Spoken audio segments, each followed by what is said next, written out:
Namaskar, dear students. Today we are going to study chapter 9 of EVS. The name of the chapter is Up You Go. So, Up You Go इसका मतलब तो ये हुआ ऊपर तुम जाओगे। तो हम ऊपर कैसे जा सकते हैं? जैसा कि हम सब जानते हैं कि माउंटेन्स हाइट पर होते हैं और माउंटेन्स के थ्रू हम हाइट पर ऊंचाई पर जा सकते हैं। सो in this chapter we are going to learn about mountaineering. इस चैप्टर में हम माउंटेनियरिंग के बारे में पढ़ेंगे and most important thing the biggest mountaineering institute of our country. और हम अपनी कंट्री के बिगेस्ट माउंटेनियरिंग कैंप के इंस्टीट्यूट के बारे में भी पढ़ेंगे जो कि उत्तरकाशी में है।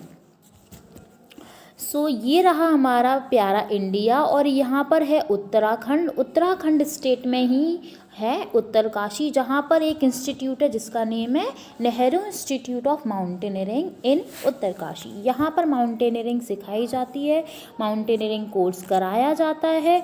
और सबसे पहले तो यहाँ पर आर्टिफिशियल माउंटेन्स बनाए जाते हैं जिन पर प्रैक्टिस कराई जाती है। और उसके बाद जब हम थोड़े से माहिर हो जाते हैं तो रियल माउंटेन्स पर ले जाया जाता है और वहाँ पर माउंटेनियरिंग सिखाई जाती है। सो सबसे पहले कुछ बेसिक इंस्ट्रक्शंस दिए जाते हैं like what is the tool for using mountaineers, how to proceed, how to climb, how to dig a tent, all the artificial ये सारी चीज़ें आर्टिफिशियल माउंटेन्स पर सिखाई जाती हैं। उसके बाद जब हम सीख जाते हैं तो फिर रियल माउंटेन्स पर लेकर जाते हैं।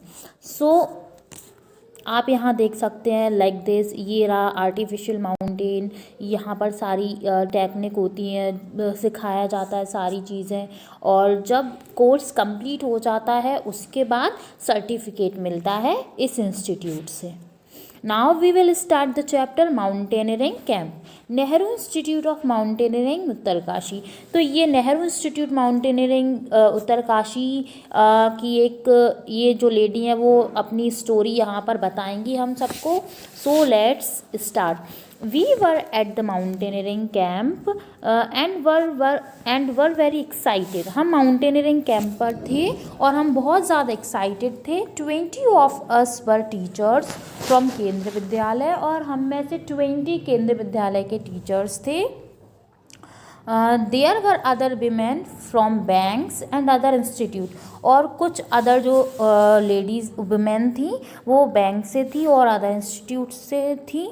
Today was the second day of the camp, और आज सेकंड डे है कैंप का। In the morning as I got out of bed and put my foot down, और जैसे ही मैं सुबह मॉर्निंग में सुबह उठी बेड से तो मेरे जो फुट थे जैसे मैंने नीचे रखे तो आई स्क्रीम्ड इन पेन, मुझे बहुत ज़्यादा दर्द हुआ। I remembered yesterday's 26 kilometre walk with the heavy rucksack on my back.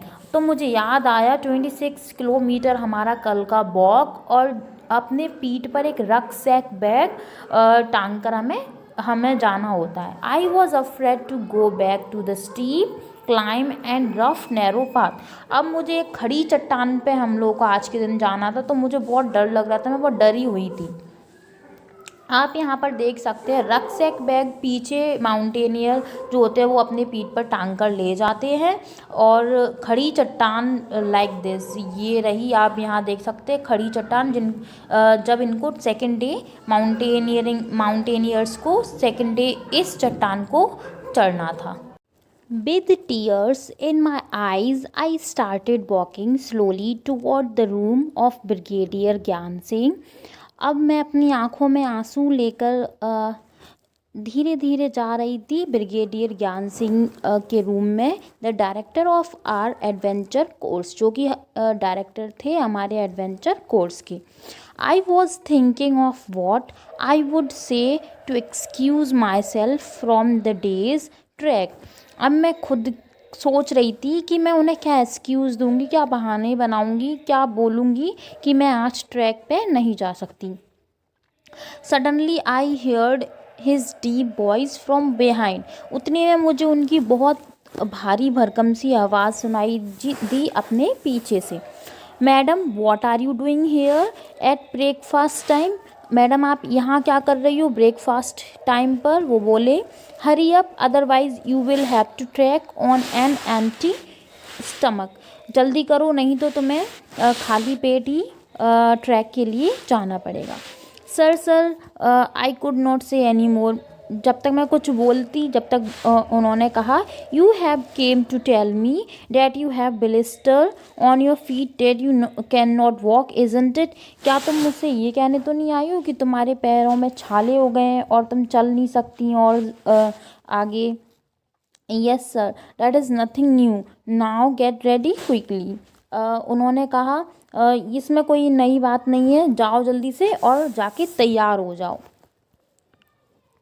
I hunged my head and rushed back to get ready.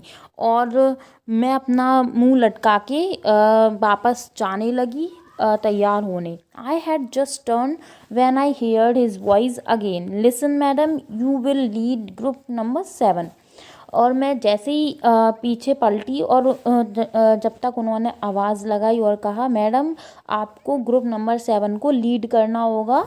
You will have to help any member who has difficulty climbing the mountain. और आपको उन members की भी help करनी पड़ेगी group number 7 में जिनको difficulty होगी माउंटेन चढ़ने में। You have already been told about the responsibilities of a group leader in the mountain.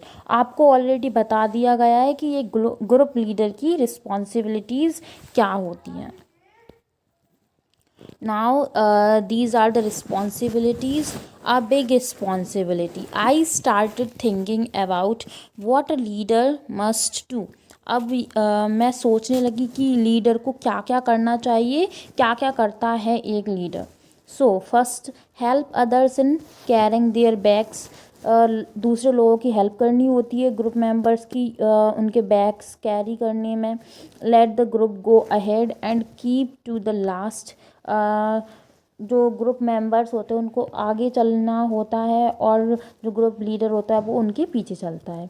Help those who can not climb properly. और उनकी हेल्प करनी होती है जो क्लाइंब नहीं कर पा रहे होते हैं अच्छे से। Next find a good place to stop and rest. शाम होने पर अच्छी जगह ढूंढनी पड़ती है वहाँ रुकने के लिए, आराम करने के लिए। Next look after those who are not well. और उन्हें उनकी देखभाल करनी होती है जो वेल नहीं होते हैं, मीन्स सही नहीं होते हैं, अच्छा फील नहीं कर रहे होते हैं। Next arrange for food for the group. और ग्रुप के लिए फूड अरेंज करना पड़ता है। The most important thing is to be ready to be punished even when someone else may have made a mistake। और हमेशा तैयार रहना पड़ता है पनिशमेंट के लिए, चाहे हमारी गलती हो या ना हो। अगर कोई भी ग्रुप मेंबर कोई भी मिस्टेक करेगा तो। I realised that there was a special kind of discipline here. और मैंने यहाँ एक अलग ही तरह का डिसिप्लिन देखा। I wondered whether the camp will still be fun. और फिर भी कैंप में बहुत मज़े आते हैं डिसिप्लिन के बावजूद भी। So these are the responsibilities. Now group number 7. Group number 7 included girls from Assam, Manipur, Mizoram, Meghalaya and Nagaland. जो ग्रुप नंबर 7 में गर्ल्स थी वो आसाम, मिजोरम, मणिपुर, मेघालय और नागालैंड से थी। I was the only teacher from केंद्रीय विद्यालय इन दिस ग्रुप। और मैं इस ग्रुप में सिर्फ मैं अकेली एक केंद्रीय विद्यालय से टीचर थी। I was happy to meet my new group member. और मुझे अपने न्यू ग्रुप मेंबर से मिलकर बहुत ज़्यादा खुशी हुई। Most of them could not speak Hindi well. और ज़्यादातर लोग हिंदी नहीं बोल पाते थे अच्छे से। I still feel bad that after being together for 21 days I could not talk even once with Khondovi from Mizoram. और 21 days रहने के बाद खोंडोवी मेरी बहुत अच्छी फ्रेंड बन चुकी थी, उससे मैं बात भी नहीं कर पाई अच्छे से। सी स्पोक्स ओनली मीज़ो, वो सिर्फ मीज़ो बोलती थी। But in our hearts we grow close to each other. But हम मन ही मन में एक दूसरे की बात समझ जाया करते थे। तो आप यहाँ देख सकते हो आसाम, नागालैंड, मणिपुर, मिजोरम, ये सारे जगहों से जो गर्ल्स थी वो ग्रुप नंबर 7 की आई हुई थी। Now some questions, what do you think about the responsibility a group leader, कि आप क्या समझते हो ग्रुप लीडर की रिस्पॉन्सिबिलिटीज़ से। So first, a group leader has a lot of responsibility toward his group members. Generally हम लोगों ने स्कूल में भी देखा होता है, मॉनिटर्स के पास काफ़ी सारी रिस्पॉन्सिबिलिटी होती है। कोई भी ग्रुप लीडर हो उसके पास काफ़ी सारी रिस्पॉन्सिबिलिटीज़ होती हैं ग्रुप को लेकर। Next, how would you feel if you were made a leader in such a camp. आपको कैसा फील होगा अगर आप ऐसे कोई कैंप में, किसी कैंप में लीडर बनते हो। I will be very happy and very responsible at the same time. बहुत ज़्यादा खुशी होगी और हम रिस्पॉन्सिबल भी महसूस करते हैं। Next, what does a monitor in your class have to do. हमारे मॉनिटर्स जो होते हैं क्लास में, उन्हें क्या करना होता है। Monitors are suppose to look after the class when teacher not around. Monitors को जो ग्रुप होता है उसको लुक आफ्टर करना होता है, देखभाल करनी होती है क्लास की जब टीचर अंदर नहीं होते हैं। Next, would you like to be the class monitor. क्या तुम क्लास मॉनिटर बनना पसंद करते हो और क्यों। I would definitely want to be a group leader. ज़्यादातर हम सबको ही पसंद होता है कि हम किसी भी ग्रुप का या क्लास के मॉनिटर बने, हम सबको ये चीज़ पसंद होती है। Now crossing the river, we got vitamin C, iron tablets and hot chocolate milk with our breakfast. अब हमने विटामिन सी की आयरन टैबलेट्स ली एंड हॉट चॉकलेट मिल्क के साथ ब्रेकफास्ट लिया अपना। These were given for strength and to keep us warm in the cold. ये हमें बहुत स्ट्रेंथ, ताकत देते हैं और ठंड में भी हमें गर्मी का एहसास दिलाते हैं। Every morning there would be a medical checkup, और हर सुबह मेडिकल चेकअप होता है सारे ग्रुप मेंबर्स का।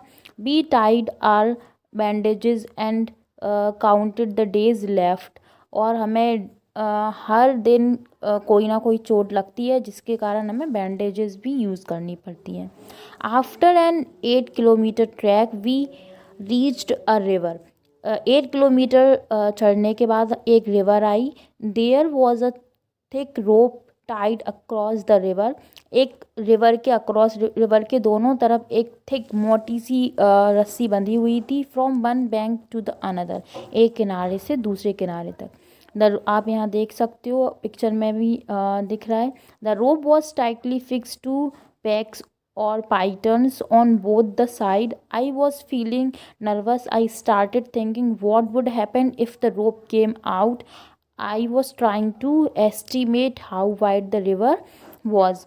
तो पाइटन्स लगे हुए होते हैं जो कि रोप पे स्लिप होकर हमें एक साइड से दूसरी साइड तक छोड़ने में मदद करते हैं। आप यहाँ देख सकते हो like that.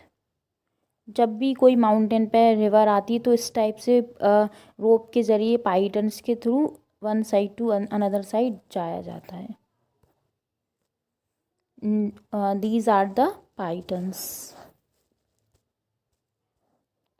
In climbing, a python is a metal spike that is driven into a crack seam in the climbing surface with a climbing hammer, and which act as an anchor to the either protect. ये सारी, ये जो होते हैं वो ये पाइटन्स होते हैं, ये one side to another side जाने में हेल्प करते हैं, like that. Now our instructor tied a rope around his waist and put a sling. अब जो इंस्ट्रक्टर था उन्होंने हमें जो रोप थी उसे बांध दिया हमारे वेस्ट को और हमारी कमर को, एंड पुट अ स्लिंग, और एक स्लिंग हमें पकड़ा दी, टाइप ऑफ हुक, जो कि एक हुक टाइप का होता है। ही then put the sling on the thick rope tied across the river. Walking through the icy water, we went to the other side. और हमें icy, ठंडे ठंडे पानी में से निकलकर दूसरी साइड जाना था। No one was ready to step into the fast flowing river.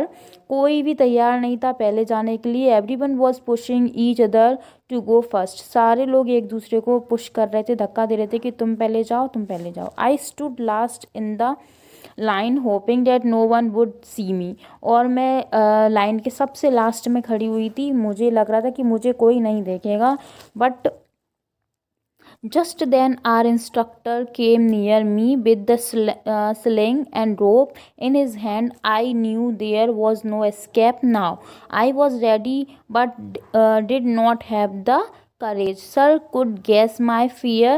He called out loudly, 3 cheers for Sangeeta madam, and before I knew it someone had gently pushed me into the water. और जो instructor थे वो रोप और sling लेकर मेरे पास आए, और जो इंस्ट्रक्टर थे उन्होंने लाउडली मेरा नाम बोला, संगीता मैडम आएंगी और वो सबसे पहले रिवर को क्रॉस करेंगी. And before I knew it someone, और इससे पहले मुझे कुछ पता चलता मुझे जेंटली किसी ने पुश भी कर दिया वाटर की तरफ. तो मुझे वहाँ जाना पड़ा सबसे पहले रिवर को क्रॉस करने के लिए. Like that I reached the river bank. I felt a special kind of happiness as I came out of water. Happiness on finishing a challenging task. Now standing on the bank, I was calling out to the others to hold the rope tightly. I knew that this confidence was a result of facing a challenge with courage. और जैसे ही मैंने river को cross किया तो मैंने और बाकी लोगों को बुलाना शुरू किया. मुझ में करेज, हिम्मत आ चुकी थी. Now there are some questions. What kind of tools are needed for climbing mountains? किस टाइप के टूल्स की ज़रूरत पड़ती है माउंटेन को क्लाइंब करने के लिए? We need a thick rope. Thick rope की ज़रूरत पड़ती है. स्लिंग की ज़रूरत पड़ती है. Stick, axe etc for climbing mountains. We also need food packets. Food packets की ज़रूरत पड़ती है. Water bottles, plastic sheet, diary, torch, first aid kit, oxygen cylinder etc. इन सारी चीज़ों की ज़रूरत पड़ती है. Next, have you ever seen a hook and rope being used for anything else where? क्या आपने कभी हुक और रोप का कहीं और भी यूज़ देखा है? कहाँ देखा है? Yes, I have seen a hook and rope for drawing water from a well. जब हम कुएं से पानी निकालते तब भी हम रोप और स्लिंग का यूज़ करते हैं. I have also seen hook and rope being used for rescuing people. लोगों को पकड़ने के लिए भी हुक और रोप की ज़रूरत पड़ती है. Next, what else can we use if we want to cross a river in the mountain? हमें और क्या चीज़ों की ज़रूरत पड़ती है जब हम माउंटेन्स को क्रॉस करते हैं? So for crossing a river in the mountain we need thick rope, sling and pitons. इन तीनों चीज़ों की हमें ज़रूरत पड़ती है. Next question, have you ever done anything adventurous? If yes tell your. Have you ever heard of anyone who has done something adventurous? What? क्या आपने कभी देखा है कि किसी ने कोई एडवेंचरस काम किया हो? तो क्या किया है? While climbing the mountain we need to rise against gravitational force. We also need to walk on rough surface. That is why we an extra energy on mountain. हमें माउंटेन पर एक्स्ट्रा एनर्जी की ज़रूरत इसलिए पड़ती है क्योंकि आपने देखा होगा जब हम सीढ़ियाँ चढ़ रहे होते हैं तो हमें बहुत ज़्यादा एनर्जी की ज़रूरत पड़ती है. जब हम उतर रहे होते हैं तो बिल्कुल भी एनर्जी की ज़रूरत नहीं पड़ती है और हम इजीली उतर जाते हैं. तो ऐसे ही जब हम माउंटेन पर चढ़ते हैं तो हम ग्रेविटेशनल फोर्स के अपोजिट डायरेक्शन में जा रहे होते हैं, इसलिए हमें एनर्जी की ज़्यादा ज़रूरत पड़ती है. और जब हम नीचे आते हैं तो हमें इतनी ज़्यादा ज़रूरत नहीं पड़ती है. So here the end of part 1.